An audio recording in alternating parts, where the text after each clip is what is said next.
Full length mock test 23 में doubt है बताओ, चैट में लिखो, अनम्यूट कीजिए। हम यहाँ से भी ऑफ कर रखे थे, हाँ। ओके जी, मैं ऑडिबल हूँ ना? सो जो ये मॉक टेस्ट 23 है, इसमें फुल लेंथ, ये भी विद सॉल्यूशन है, तो आपको सॉल्यूशन यहाँ दिख ही रहा होगा। और जो भी डाउट है चैट में लिखो, एक बार डिस्कस करते हैं, मतलब ऐसे हो ही गया होगा मोस्ट ऑफ द क्वेश्चंस, फिर भी। तो 1338, अच्छा 13 में क्या है? एफ आर से आर डिफाइंड है mod x plus mod x square plus one, total number of point eight which F attends local maximum और local minimum.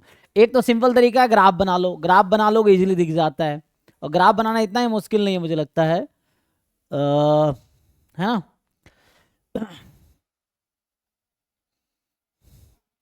Local maxima local minima ना। दूसरा तरीका इन्होंने क्या किया है, इन्होंने पूरा, अच्छा वैसे करके बनाया है। इसका ग्राफ नहीं बना सकते तुम? तो ग्राफ बनाना मुश्किल नहीं लग रहा मुझे।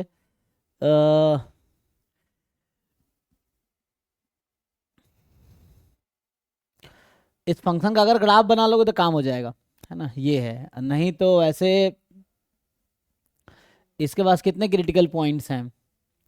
क्रिटिकल पॉइंट क्या होता है? जहां पे फंक्शन या तो डिफरेंशिएबल ना हो या डेरिवेटिव जीरो हो। तो इस फंक्शन के पास तीन तो क्रिटिकल पॉइंट ही आ जाएंगे, आ जाएगा ना? तो 0 1 -1, और उसके बाद फिर जैसे ये कर रहा ना, एफ डैश एक्स निकाला, जीरो पुट किया, तो कितना हुआ? एक्स की वैल्यू 1/2 -1/2। सो तीन तो क्रिटिकल पॉइंट है, 0 1 -1, और मतलब तीन तो वैसे पॉइंट है जहाँ पे फंक्शन डिफरेंशिएबल ही नहीं, तो वो भी क्रिटिकल पॉइंट हुआ। और जहाँ पर डेरिवेटिव जीरो है, हाफ और माइनस हाफ दो पॉइंट है जहाँ पर डेरिवेटिव जीरो है, तो पांच क्रिटिकल पॉइंट टोटल हुए। अब तुम्हें ये देखना है कि क्या होगा, तो साइंस स्कीम बना के भी देख सकते हो फर्स्ट डेरिवेटिव टेस्ट से। क्या कहता है फर्स्ट डेरिवेटिव टेस्ट? साइंस स्कीम बना के देख सकते हो। तो इन्होंने ऐसा लिखा है, बट जो है ना, देखना पड़ेगा क्या हो रहा है। तो मतलब पांच क्रिटिकल पॉइंट है। क्रिटिकल पॉइंट जो है, या तो पॉइंट ऑफ मैक्सिमा हो सकता है, या पॉइंट ऑफ मिनिमा हो सकता है, या neither point of maxima nor minima, मतलब सैडल पॉइंट हो सकता है। तो इस तरीके से।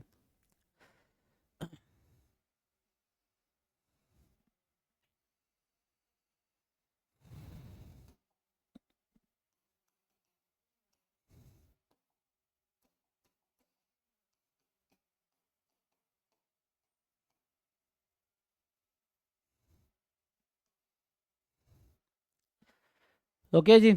सो बनाओ, इसमें क्या करना चाहोगे? ग्राफ बना दूं? ग्राफ ही बना लो, यहाँ से दिख तो रहा है। तो ये फंक्शन अगर सही लिखा है, तो ये भी देखना है सही लिखा है कि नहीं, बीच में प्लस माइनस का थोड़ा घपला है, लिखने में मिस्टेक किया है। तुम अपना सॉल्यूशन खुद लिखो, ये नहीं कि सॉल्यूशन लिखा, तुम खुद से सॉल्यूशन बनाओ। जितने भी पीवाई क्यूज हैं खुद से सॉल्यूशन बनाओ, जितने भी मॉक टेस्ट है खुद से सॉल्यूशन बनाओ। और इतने सॉल्यूशन अगर लिख लोगे ना, तो बहुत सारे कॉन्सेप्ट खुद ही क्लियर हो जाएगा। ये है, खुद से सॉल्यूशन लिखो, जो नहीं हो रहा है फिर डिस्कस करो, पर्टिकुलर क्या डाउट है वो डिस्कस करो, तो बेटर रहेगा कि कहाँ पे क्या डाउट है। ये जो फंक्शन हमारे पास है,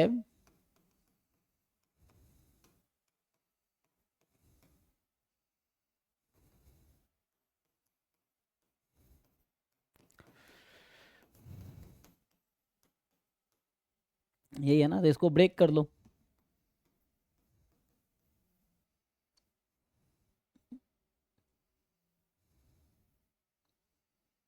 वही है, तीन क्रिटिकल पॉइंट है ना, तो लेस देन जीरो पे, फिर जीरो से मतलब -1 भी तो है।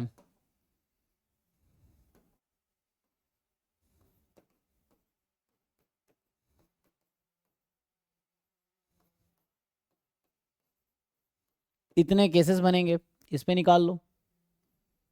ये है।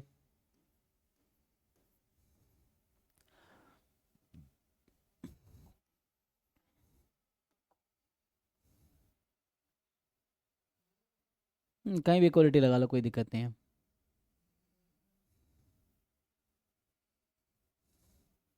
तो लेस देन -1 का क्या मतलब है? ये नेगेटिव, ये भी नेगेटिव, नेगेटिव तो पॉजिटिव हो जाएगा। क्योंकि ये है।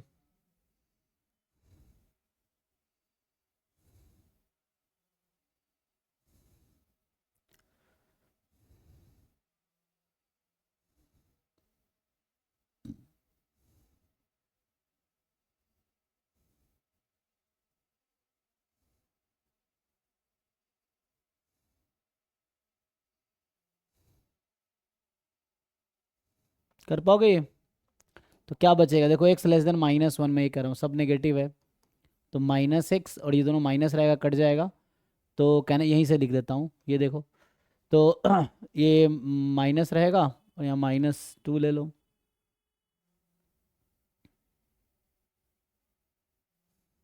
तो प्लस ही हो जाएगा। तो x प्लस एक्स स्क्वायर -1 आएगा। जब -1 से 0 में है यहाँ पे, तो एक पॉजिटिव एक नेगेटिव होगी यहाँ पे, है ना। कहने का मतलब ये वैल्यू जो होगी ये नेगेटिव आएगी, नेगेटिव कर दो। तो यहाँ और ये वैल्यू क्या रहेगी, ये भी नेगेटिव रहेगी, तो -x -x² + 1 रहेगी। और यहाँ 0 से 1 में अगर देखोगे यहाँ वैल्यू है, तो ये तो पॉजिटिव रहेगी, और 0 से 1 के बीच लोगे नंबर, फिर से ये नेगेटिव आएगी। तो -x² + 1, और ये 1 से ज़्यादा है, सब पॉजिटिव हो जाएगी। तो x + x²। अब इसका ग्राफ बनाना आता है, ग्राफ क्वाड्रेटिक ग्राफ बनाना मुश्किल तो नहीं है। अगर इसका ग्राफ बना लो, ये जो फंक्शन है इसका ग्राफ बना लो।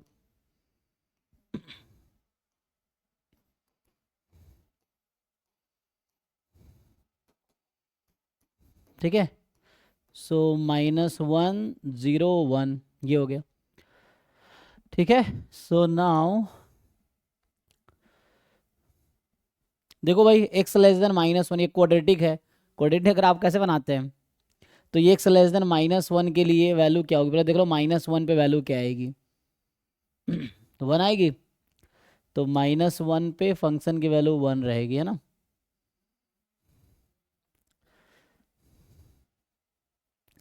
और ग्राफ कैसा होगा हमें तो लिखना मेरे लिए लेस देन -1 के लिए। तो ये देख लो, जैसे इसको हम डिफ्रेंशिएट कर रहे थे ना, तो यहाँ पे इसको परफेक्ट स्क्वायर बनाना आता है। अगर इसको परफेक्ट स्क्वायर बनाओगे तो क्या होगा, अगर हम परफेक्ट स्क्वायर बनाएंगे,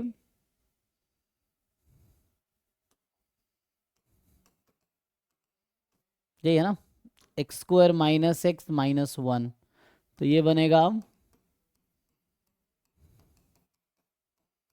यही बनेगा जी। इसको खोलेंगे यही आएगा, a² - 2ab + b², ये कट जाएगा।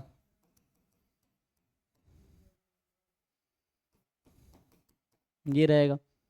तो कहीं ना कहीं कहने का मतलब ये है कि -½ तो 1/2 पे, तो 1/2 तो हालांकि यहाँ पे है, तो जब हम ग्राफ बना रहे होंगे तो 1/2 पे कैसा शेप बनेगा, ये बनाना था ना ग्राफ, जैसे हम लोग,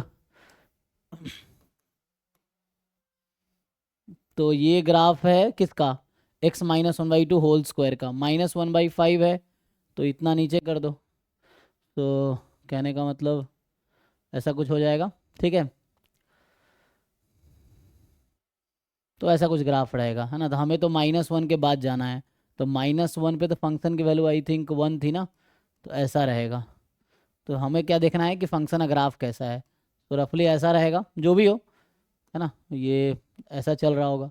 अब -1 से 0 में क्या है, -1 से 0 में वैसे ही है। अब इसका देखो ग्राफ कैसा होगा, तो मुझे ऐसा लगता है कि क्या है ये, -x² -x + 1, सो वैसे ही -x² -x + 1, माइनस कॉमन ले लो।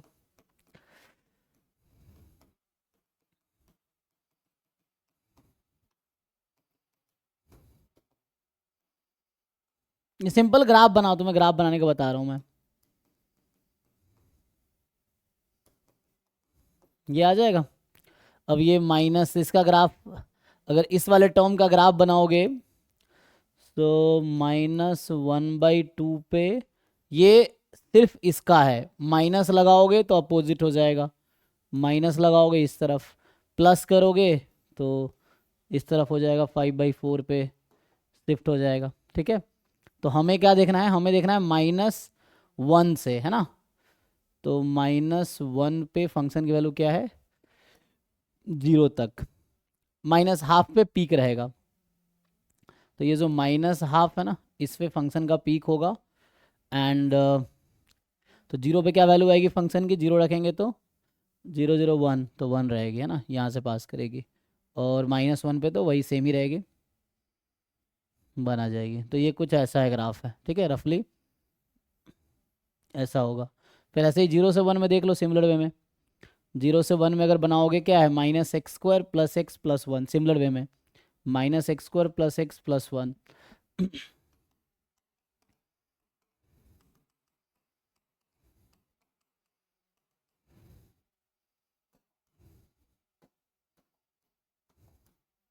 हालांकि ग्राफ जिन लोगों को ऑलरेडी प्रैक्टिस है वो बहुत इजीली ग्राफ बना देंगे, है ना, इतना करना नहीं पड़ेगा। तो यहाँ से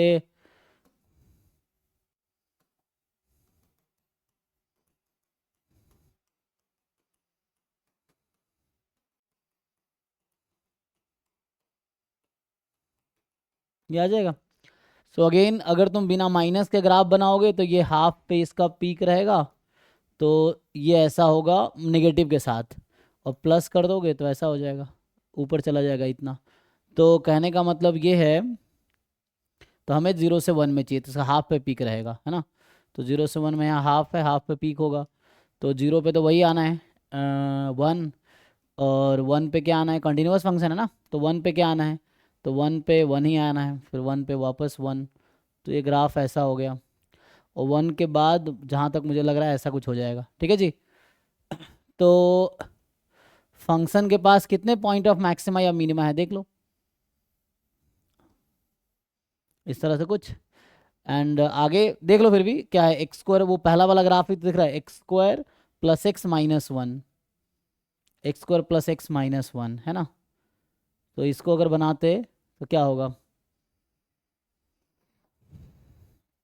x² + x - 1 ऐसे बनाया था, ये था ना -1, जैसे इसका अपोजिट है, तो यहाँ प्लस आ जाएगा, यहाँ माइनस आ जाएगा, है ना। जो x² + x - 1, इसका जस्ट अपोजिट माइनस साइन ही तो है, तो ये आ जाएगा x + हाफ होल स्क्वायर -5/4। तो ये -हाफ पे पीक होगा इसका, ओके। एंड देन उसको 5/4 माइनस है, तो वैसा कर देंगे, ठीक है।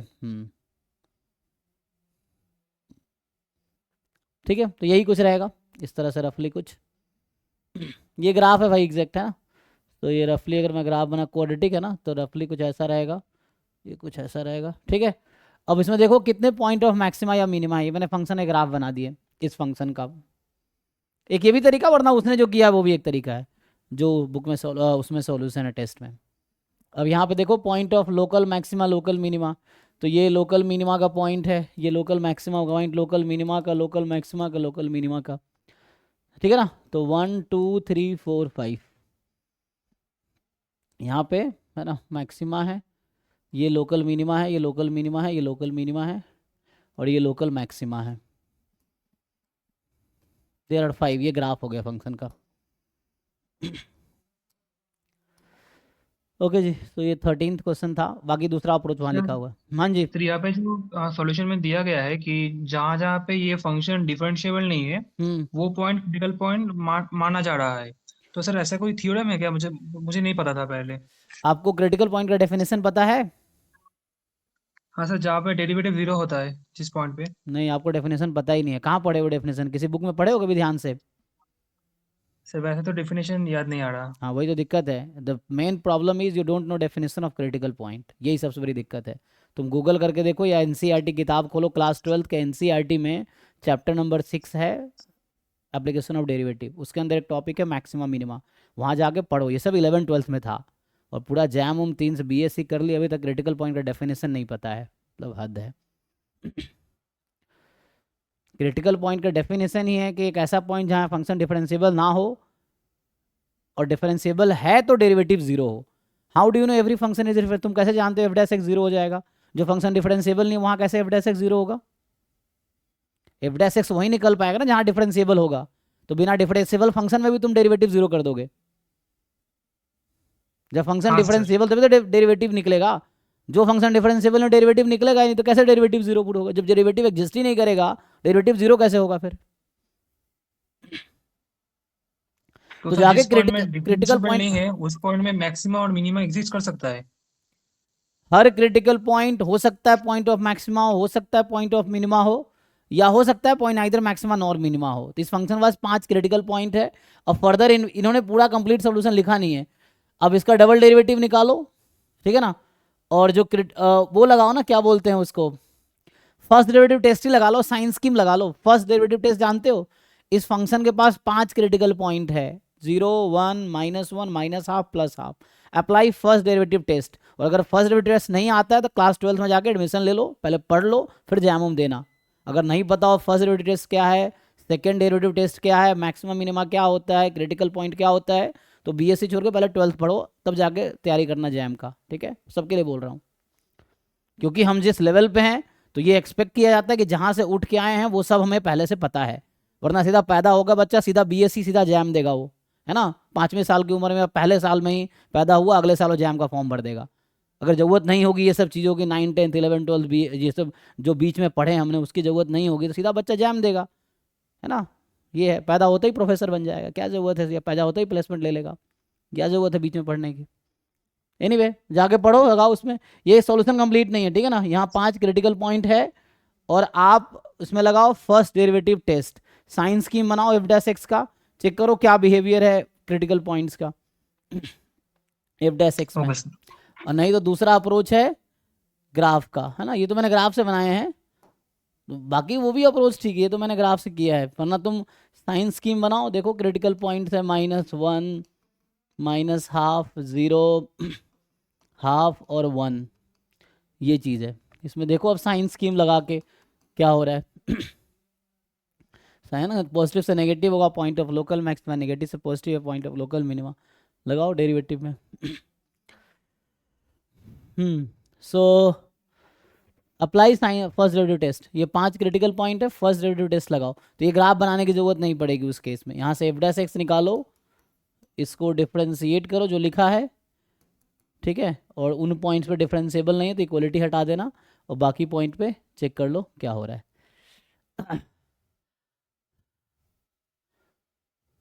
लेकिन है ना, ठीक है ना, उसके पहले और उसके बाद देखना होता है कि कोई पॉइंट उसके पीछे क्या साइन है, उसके बाद क्या साइन है, ये देखना होता है कि इधर क्या फंक्शन का बिहेवियर है। जैसे यहाँ डिक्रीजिंग है तो इधर नेगेटिव है, increasing positive, decreasing negative, increasing positive, फिर decreasing negative, increasing positive, negative से positive, point of local minima, point of local maxima, point of local minima, local maxima, local minima, तो आ गया 5 पॉइंट। ग्राफ बनाने की कोई ज़रूरत नहीं है। तो इसके बाद सीधा सीधा फर्स्ट डेरिवेटिव टेस्ट लगा लो, तो उसने जो सॉल्यूशन लिखा है पूरा है, मतलब एक लाइन और इसको जिसने जस्टिफाई नहीं किया है कि जो जो पॉइंट्स हैं वो मैक्सिमा मिनिमा है, जस्टिफाई नहीं किया ना, 5 पॉइंट्स एट विच, तो उसको बीच में जस्टिफाई करना पड़ेगा फर्स्ट डेरिवेटिव टेस्ट से। तो यहाँ बीच में बस फर्स्ट डेरिवेटिव टेस्ट लगा लो, उससे हो जाएगा।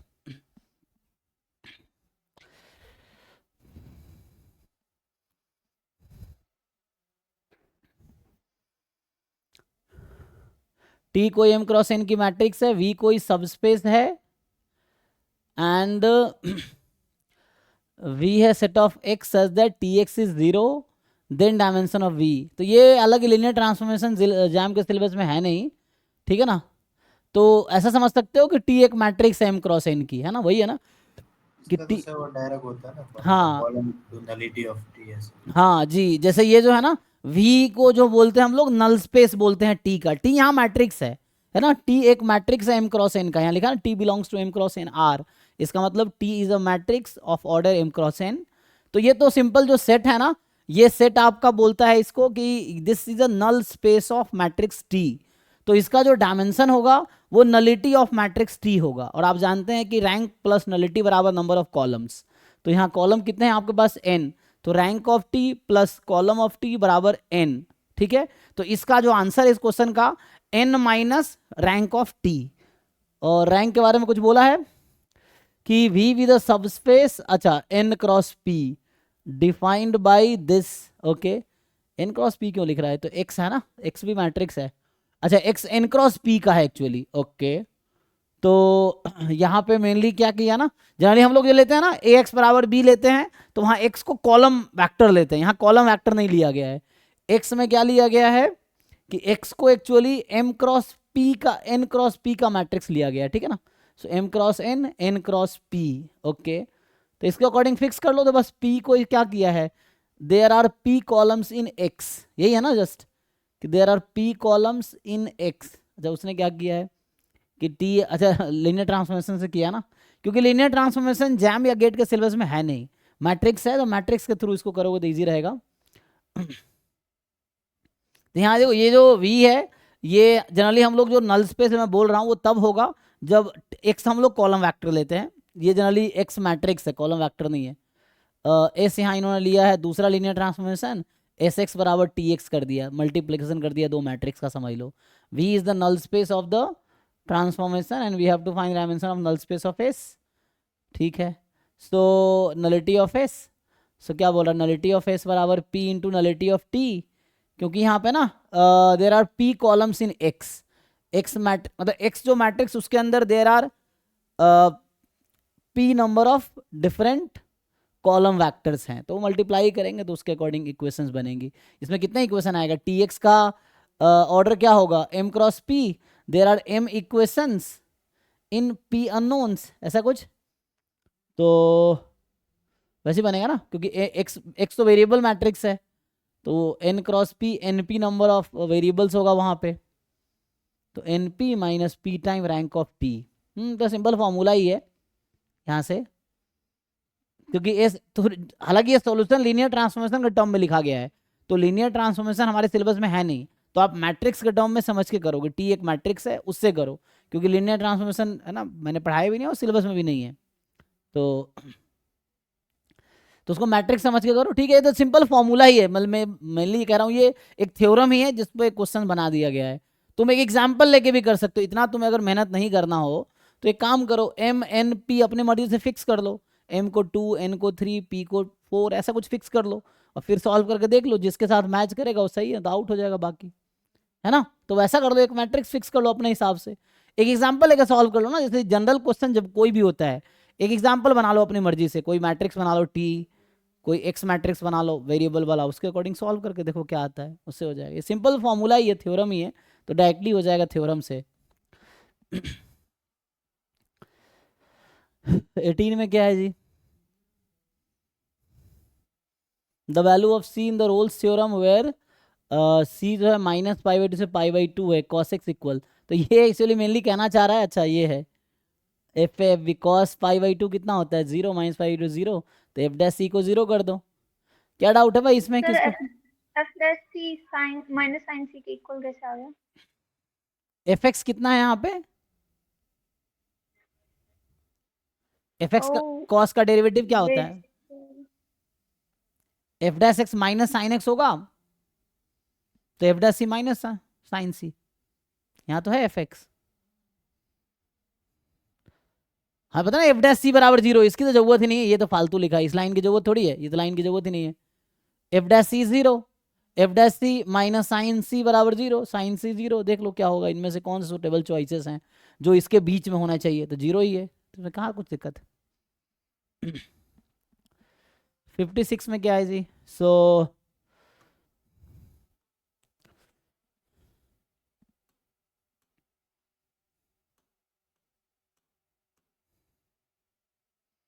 ये तो सिंपल प्रॉपर्टी लग रहा है, लेकिन थोड़ा सा शायद इस क्वेश्चन में करेक्शन होगा। A is the square matrix of order 4, determinant 6 है, तो हटाओ ना एक एक करके, 2 को बाहर निकालो, तो 2 की पावर ये जो मैट्रिक्स बनेगी किस ऑर्डर की मैट्रिक्स है, तो ये तो वही 4 क्रॉस 4 की होगी, तो 2 की पावर 4 पहले बाहर आएगी। फिर एडजॉइंट का डिटर्मिनेंट क्या होता है, डिटर्मिनेंट की पावर ए माइनस एन माइनस 1, तो वो लगाएंगे। तो मुझे लगता है कि इसमें हम लोग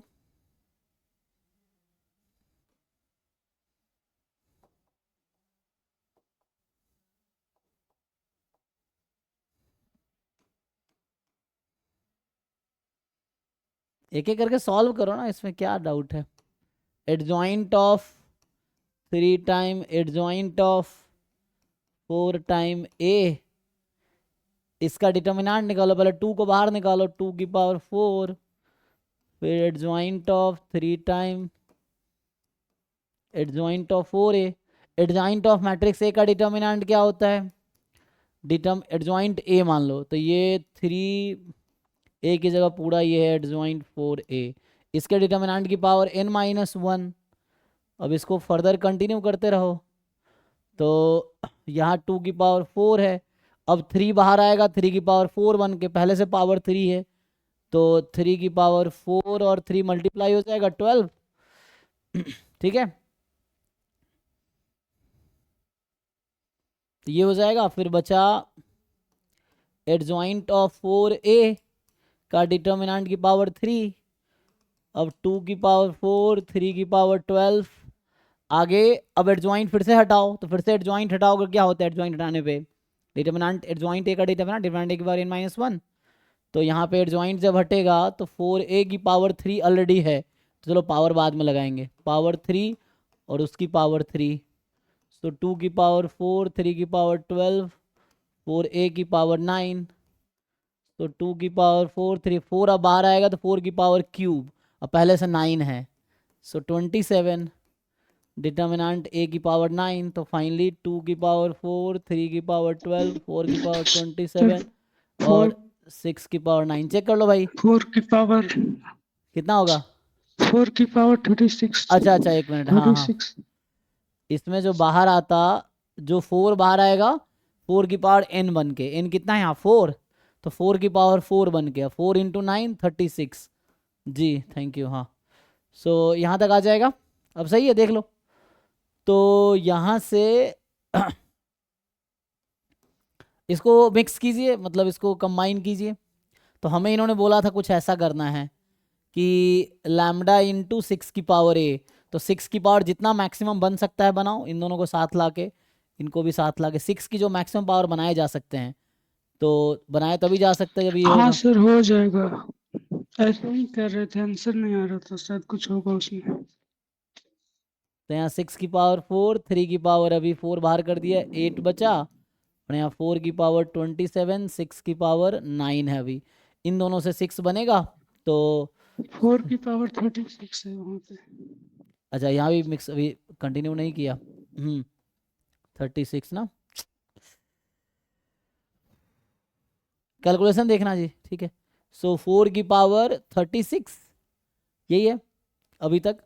हमने इन दोनों को कंबाइन कर दिया है, 3 की पावर 4 और 3 की पावर 8, 4 तो यहाँ इसके साथ आ गया और ये बच गया। अब इसको कंबाइन करो। 72 कर दो, हाँ हाँ 2 की पावर 72 कर दो, फिर 8 ऐड कर दो 6। अच्छा, हाँ तो वैसे भी कर सकते हैं, तो वैसे कर दीजिए, है ना। 4 2 का स्क्वायर है, तो 2 की पावर आपका स्क्वायर फिर 36, तो 2 की पावर 72 आप कह रहे हैं ना, सो 2 की पावर 72 कर देते हैं। अब 8 पावर हटा लीजिए, तो 6 की पावर यहाँ 8 बचेगा, 2 की पावर रिमेनिंग पावर, है ना, तो 8 हटा लेते हैं, तो 64 रहेगा, 6 की पावर 9। अब ये पावर ऐड कर दो, तो जब आप ये ऐड करोगे तो कितना बन जाएगा आपका, 6 की पावर 4 प्लस 8 प्लस 9 21, 2 की पावर 64, तो यही है लैम्डा इंटू 6, तो ए इज 21। देख लो अगर कैलकुलेशन मिस्टेक नहीं होगा तो 21 आंसर होगा, सही है सर। ठीक है ना। सो सब लोग देख लीजिए, जिनको डाउट है पूछिए। तो बस इसको डिटर्मिनेंट की प्रॉपर्टी लगानी थी, ठीक है। 21 आंसर ए का। सो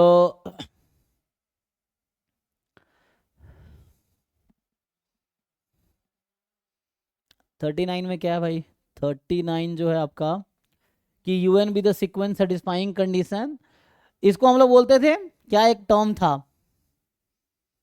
कॉन्ट्रैक्टिव सीक्वेंस। हाँ, तो ये कॉन्ट्रैक्टिव सीक्वेंस है, तो ये जस्ट थ्योरम है। तुम अगर वो बुक देखोगे बार्टल एंड सेवर्ट वाली, introduction to real analysis by Bartle and Sherbert, है ना, R G Bartle and I think ऐसा कुछ है, सेवर्ट, तो उसमें ये थ्योरम है, उस थ्योरम को इसने वो बना दिए हैं। तो ये जो इसको बोलते हैं कॉन्ट्रैक्टिव सीक्वेंस, प्रॉपर्टी होती है कि ये कन्वर्जेंट भी होता है, कॉची भी होता है, फिर ये उसी का थ्योरम है। इसको फर्दर रिकर्सिव रिलेशन अप्लाई करोगे तो ये इस फॉर्म में लाया जा सकता है और इस फॉर्म में लाया जा सकता है। तो ये मतलब ये कह रहा हूँ बी वाला समझ नहीं आया, मतलब ए सी डी हो गया पर बी वाला नहीं समझ आया कैसे तो करते हैं। इसके लिए आपको प्रूफ देखना है, मैं आपको रेफरेंस बता देता हूँ। ये बुक जाके देखो, इसमें थ्योरम है, अब उसका प्रूफ देखो जाके बुक में, क्योंकि ये थ्योरम है, प्रूफ तो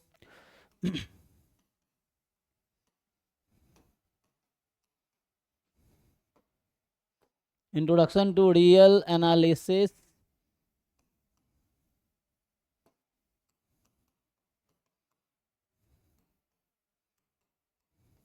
गूगल करो पीडीएफ मिल जाएगा, ठीक है, जस्ट गूगल करो इसको, इसका पीडीएफ मिल जाएगा। आई थिंक चैप्टर नंबर 3 है सीक्वेंस, देख लेना जो भी चैप्टर है, सीक्वेंस चैप्टर में जाके सब टॉपिक होगा कॉन्ट्रैक्टिव सीक्वेंस, उसमें जाके ये थ्योरम है और वहाँ पे उसका प्रूफ होगा, प्रूफ देखो, क्योंकि थ्योरम का प्रूफ मैं जनरली कराता नहीं हूँ, ठीक है सर। और एग्जाम में भी इतना टाइम नहीं होगा कि आप थ्योरम का प्रूफ लिख पाओगे, है ना, या तो याद है या नहीं है। तो वहाँ देखिए आपको प्रूफ मिल जाएगा। एक काम करो, ये एम एन कोई फिक्स कर लो, एम को 5 एन को 3 ऐसा रख के जस्ट जस्टिफाई करने की कोशिश करो, तो मे भी कुछ वैसा बनेगा, है ना, जीपी सर टाइप। एम को 3 किया और एन को 1 रख के किया तो C+1 आ रहा है आगे कांस्टेंट। लेकिन ये तो इनइक्वालिटी है ना, इनइक्वालिटी में बाउंड जरूरी नहीं यूनिक होगा, क्योंकि हम लोग इक्वालिटी तो है नहीं, तो इनइक्वालिटी में बाउंड तो यूनिक होना, क्योंकि उसको एडजस्ट कर सकते हैं आप, प्लस माइनस ऐड कर लीजिए अगर वैसा होता है तो, फिर ठीक। C² -1/1 ऐसे कुछ होके तो वो बैलेंस, क्योंकि बाउंड को यूनिकली आप वो नहीं कर सकते। तो ये चूंकि बुक में ये थ्योरम जिसने क्वेश्चन बनाए हैं ना, वो इस बुक के जस्ट इस टॉपिक में जाके वो जो थ्योरम के 4 पार्ट होते हैं ABCD, उसको उसने ऑप्शन बना दिया। एग्जाम में भी ऐसे ही करते हैं एग्जामिनर्स भी, वैसा है। ठीक है। तो आपको उसके लिए स्टेटमेंट, इसलिए डेफिनेशन याद होने चाहिए, थ्योरम्स याद होने चाहिए, रिजल्ट्स याद होने चाहिए, अप्रोच पता होने चाहिए, ये सब प्रैक्टिस के थ्रू खुद ही हो जाता है, या जब आप तैयारी कर रहे हो उसके खुद ही हो जाता है प्रिपरेशन में।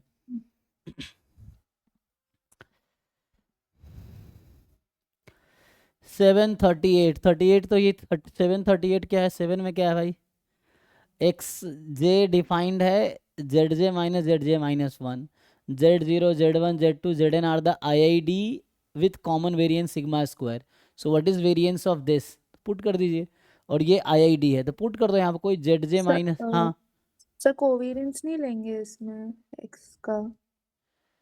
क्यों लेना, आप पुट कर लिए जेड को ना, कोवेरिएंस क्यों लेना है, क्योंकि एक्स इंडिपेंडेंट नहीं है ना, तो उसमें तो कोई बात covariance नहीं, एक्स की जगह जेड रख दो, कोई प्रॉब्लम नहीं है। आप एक्स में क्यों काम कर रहे हो, आप जेड में काम करो ना, अच्छा ठीक है जेड तो इंडिपेंडेंट है, ठीक है। तो एक्स जे की जगह रखो ZJ, फिर ब्रेक करो उसको, ZJ और ZJ -1 इंडिपेंडेंट है, उसका कोवेरिएंस 0 है, 1/n को बाहर निकालो। तो एक्स, इसने एक्स में काम किया, अब एक्स में काम मत करो, आप जेड में काम करो, ये है। ठीक है। अब जैसे यहाँ पे XJ की रखो, जहाँ पे ZJ -1, और इसका variance ZJ sigma square plus sigma square, और कोवेरिएंस 0 हो गया।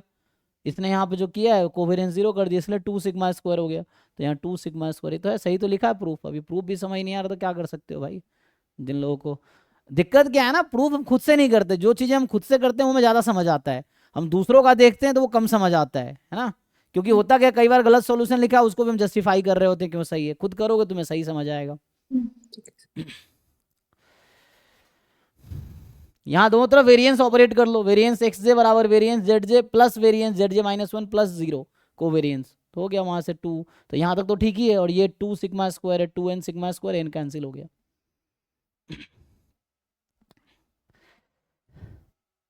थर्टी नाइन का बी में क्या है, 39 हो गया, 39 का बी में क्या हो गया, हाँ हाँ सर हो तो गया। ये हो गया, ये थ्योरम्स हैं जैसे उसमें। नेक्स्ट जो है 42 48, 42 जो आपका है कि ये तो बेस जैम का PYQ है भाई, जिनको ये सब नहीं आ रहा मैं बता रहा हूँ तुम्हारी तैयारी कमजोर है, मैं फिर बोल रहा हूँ, ये जैम के प्रीवियस ईयर का क्वेश्चन है, और अभी भी सॉल्व नहीं कर पा रहे, एग्जाम के 30 दिन बचे हैं, अभी भी ये सब नहीं हो रहा है, तो पहले ढंग से PYQ करो, जिनको ये सब, ये जैम के प्रीवियस ईयर का क्वेश्चन है 2005 से 24 तक, इसमें सारे क्वेश्चन जिन लोगों ने किए हैं तो उनमें ये भी आपको मिला होगा, जिन लोगों को नहीं मिला है जाकर ढंग से 4 5 10 बार सॉल्व करो, सो दैट समझ आए कि कहाँ क्या है। ये जैम का प्रीवियस ईयर का क्वेश्चन है, उसमें क्या करना है, बाउंडेड है, MLE क्या होता है, मैक्सिमाइज करना है लाइक्लीहुड फंक्शन को। लाइक्लीहुड फंक्शन क्या होता है, प्रोडक्ट ऑफ PDFs, मतलब जॉइंट PDFs जो भी है, जॉइंट PDF निकालो इसका और फिर देखो क्या होगा। क्या ही बता, यहाँ पैरामीटर डिपेंड कर रहा है उस पर। तो theta more than x i, theta more than minimum of x i, फिर minus theta less than, sorry more maximum of x i ना, theta more than each x i, तो theta more than maximum of each x i, and यहाँ पे minus theta less than x i, तो minus theta less than this, फिर theta का term में निकालो। ये सब बेसिक क्वेश्चन है। अभी मतलब PYQ 3 महीने पहले हमने डिस्कस किया, अभी तक PYQ नहीं करना आ रहा है। सबसे दिक्कत क्या, सॉल्यूशन देख के समझने लगते हैं ना, फिर वहाँ दिक्कत आती है। यहाँ तो है, ये देखो ये तो है MLE, maximum of minus of first order statistics और nth ऑर्डर स्टैटिस्टिक। यहाँ लाइक्लीहुड फंक्शन, यहाँ वो अप्रोच काम नहीं करेगा कि लॉग लाइक्लीहुड फंक्शन निकाल रहे हैं, डिफरेंशिएट कर रहे हैं, जीरो पुट कर रहे हैं, वो यहाँ काम नहीं करेगा। वो तब जनरली यूज होता है जब सपोर्ट पैरामीटर से फ्री होता है। जब सपोर्ट पैरामीटर पे डिपेंड कर रहा है तो हमें mainly likelihood function is a function of parameter, तो उस केस में क्या होगा, तुम लाइक्लीहुड फंक्शन का लॉग लेकर डिफरेंशिएट करो, कुछ नहीं मिलेगा थीटा की वैल्यू, क्योंकि उसकी वजह ये होगी कि ये जो आपका लाइक्लीहुड फंक्शन आएगा वो या तो इंक्रीजिंग होगा या डिक्रीजिंग होगा। तो कोई क्रिटिकल पॉइंट है ही नहीं जहाँ एफ डैश एक्स 0 होगा। एफ डैश एक्स या तो मतलब जो लाइक एल डैश थीटा या तो पॉजिटिव हो जाएगी या निगेटिव हो जाएगी। तो सिंपली देखना है कि अगर स्ट्रिक्टली इंक्रीजिंग है तो उसका डोमेन निकाल लो, जो कहते हैं फंक्शन का डोमेन निकालो लाइक्लीहुड फंक्शन का, और जो डोमेन है उसमें इंक्रीजिंग है तो लार्जेस्ट पॉइंट जो एंड पॉइंट है वो MLE है, डिक्रीजिंग है तो स्मॉलेस्ट पॉइंट MLE है। सिंपल ये अप्रोच है। तो PYQ वाले बुक में भी सॉल्यूशन होगा, जो 5 से 18 का सॉल्यूशन है ना, उसमें मिल जाएगा इसका सॉल्यूशन। सर यहाँ पे थीटा उस पॉइंट पे मैक्सिमम क्यों हो रहा है, ये समझ में नहीं आ रहा। मैक्सिमम क्यों हो रहा है, क्योंकि वो उसका MLE है। तो ये वही नहीं तो बोल मतलब रहा हूँ भाई, लाइक्लीहुड फंक्शन थीटा एक्चुअली वहां पे मैक्सिमम क्यों हो रहा तुम है। लोग बैच के बच्चे नहीं हो, दिक्कत ये है, तुम लोग वो हो कि लास्ट में मॉक टेस्ट कर, ठीक है, फिर भी ये सब क्लास मैंने करा रखा है क्वेश्चन, और तुम PYQ सॉल्यूशन बुक का है नहीं, तुमने PYQ सॉल्व किया सारे जैम के PYQ, क्या तुम्हें ये दिखा जैम PYQ में? सर मतलब पेज में आ रहा है बट यार नहीं आ रहा वो सोल्यूशन। पहले तुम्हें ये पता है कि जैम PYQ का है? क्या तुमने पहले देखा है कभी ये क्वेश्चन? हाँ सर देखा है। फिर तो पहले से आना चाहिए इसमें। इसमें बहुत सारे जैम के PYQ में बहुत सारे ऐसे क्वेश्चंस हैं, ये अकेला थोड़ी है। What is likelihood function here?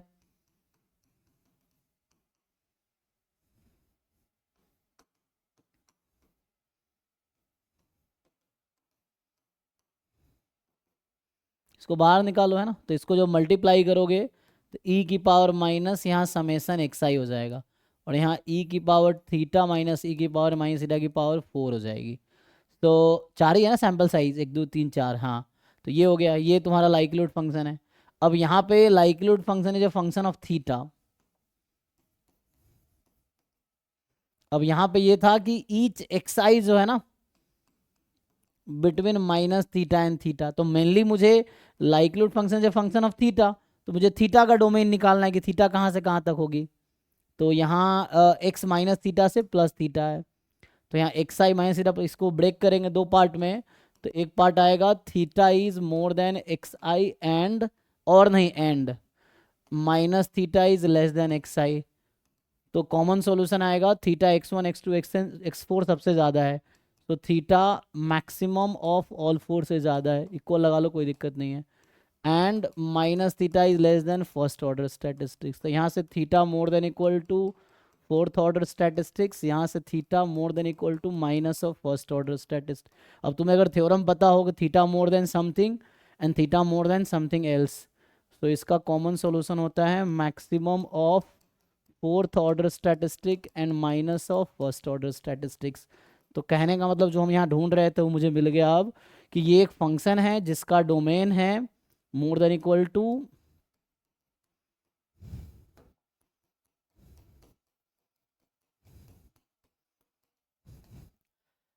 ये मान लो t है एग्जाम्पल के लिए, ऐसे तुम्हें थोड़ा भारी लग रहा हो तो मान लो t से इन्फिनिटी, ये इसका फंक्शन का डोमेन है। अब अगर तुमसे पूछा जाए what is the L dash theta, या तुम्हें अगर इंटरेस्ट हो कि लॉग लेकर डेरिवेटिव करना, लॉग लेकर डेरिवेटिव करो तब भी कोई दिक्कत नहीं है, डायरेक्ट डेरिवेटिव करोगे तब भी कोई दिक्कत नहीं है। अब क्वेश्चन ये एल डैश थीटा, तुम सोचोगे जीरो पुट कर देते हैं या लॉग लगा के जीरो पुट करते हैं, कुछ नहीं मिलेगा, थीटा करके देखो, थीटा की कुछ वैल्यू नहीं आएगी। सो अब यहाँ चेक करके बताओ एल डैश थीटा पॉजिटिव आएगा नेगेटिव आएगा?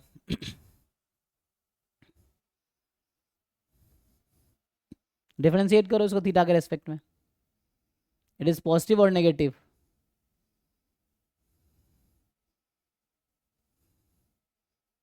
डिफरेंशिएशन आता है सबको? डिफरेंशिएट करो इसको।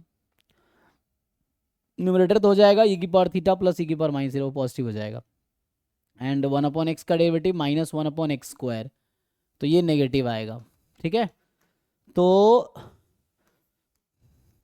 L dash theta is negative on this domain. अब तुम खुद ही डिसाइड करो, कोई फंक्शन इस इंटरवल में स्ट्रिक्टली डिक्रीजिंग है, तो स्ट्रिक्टली डिक्रीजिंग फंक्शन किस पॉइंट पे मैक्सिमम वैल्यू अटेन करेगी? मान लो ये t है और इधर इन्फिनिटी, ये स्ट्रिक्टली डिक्रीजिंग है। सो what is point of maxima? ये जो फंक्शन है उसका पॉइंट ऑफ मैक्सिमा क्या होगा इस इंटरवल में? हाँ सर समझ गया, टी होगा सर। हाँ t होगा। सो t इज द एमएलई। तो स्ट्रिक्टली डिक्रीजिंग इंटरवल पे तो एक थीटा जब सबसे छोटी वैल्यू लेंगे तो likelihood function highest value attain करेगी, और यही डेफिनेशन एमएलई का, the value of theta that maximises a likelihood function. और ये t मैंने इसका नाम रखा है। अब तुम्हें ऑब्जर्व्ड वैल्यू पता ही है, देखो सबसे लार्जेस्ट कौन सा है वो रखो, सबसे स्मॉलेस्ट कौन सा है वो निकालो, फिर उसका माइनस लगाओ, फिर देखो जो भी फाइनल वैल्यू आएगी t की वो एमएलई है।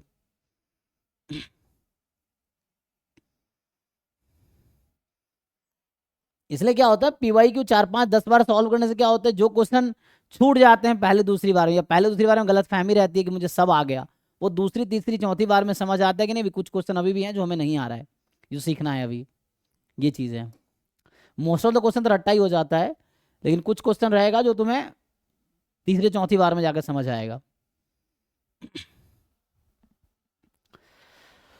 हो गया जी। 42 48 में क्या है, 48 हो गया ना।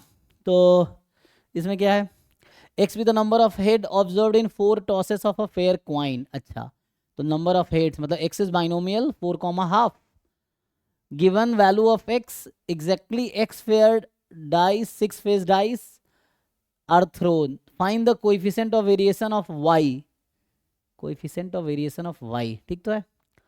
तो ये यहाँ पे ना गलती से अपॉन लिखा है, ये है ना, ये वो था y given x है ना, ये इसने अपॉन लिख दिया है, तो इसको y गिवन x करना है, नॉट y अपॉन x।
क्या दिक्कत है भाई इसमें?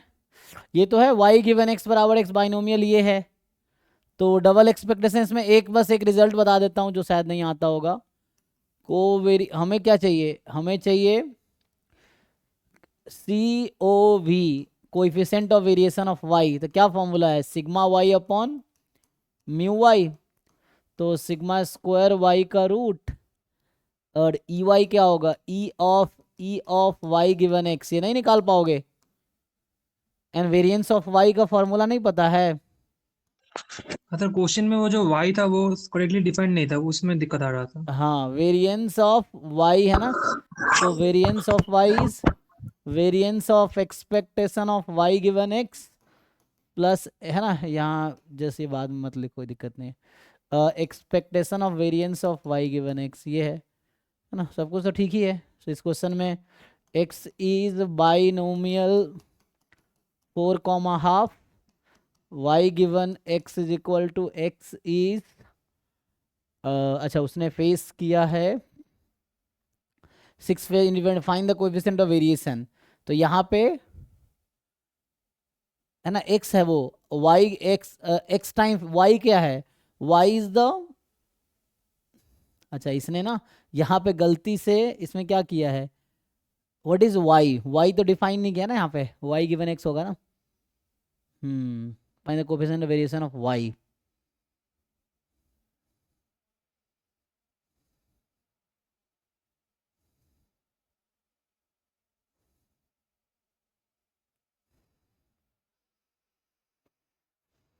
ये वाई तो एक ही जगह दिख रहा है क्वेश्चन में, एक जगह वाई और होगा।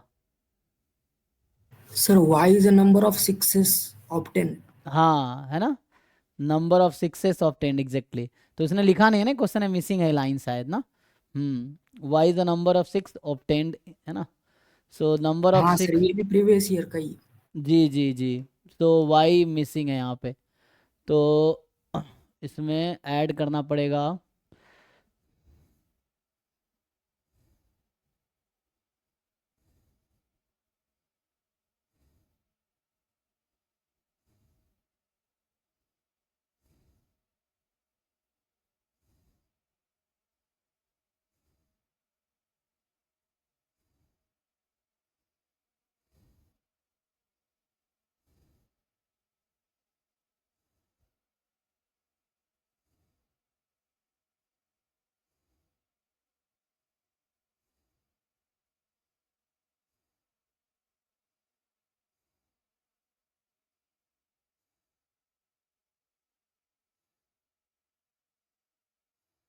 ठीक है, ये हमारी साइड से गलती है इसमें, तो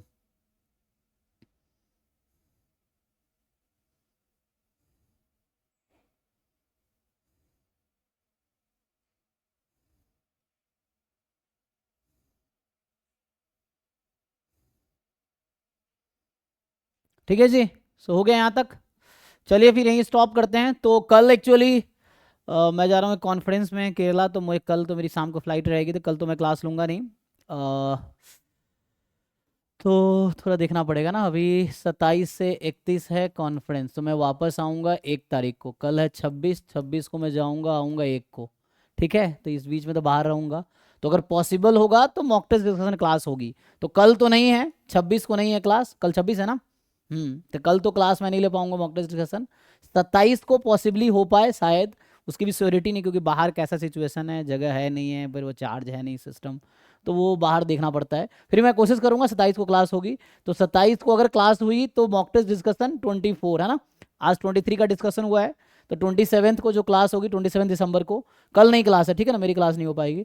तो 24 mock test, full length mock test 24 का डिस्कशन होगा। बाकी आप लोग कंप्लीट कीजिए, इतना टेस्ट अपलोड हो रहा है सारे कंप्लीट कीजिए, PYQs भी कंप्लीट करते रहिए, जैम MA के क्वेश्चंस भी आप देख सर। सकते हैं PYQ जी।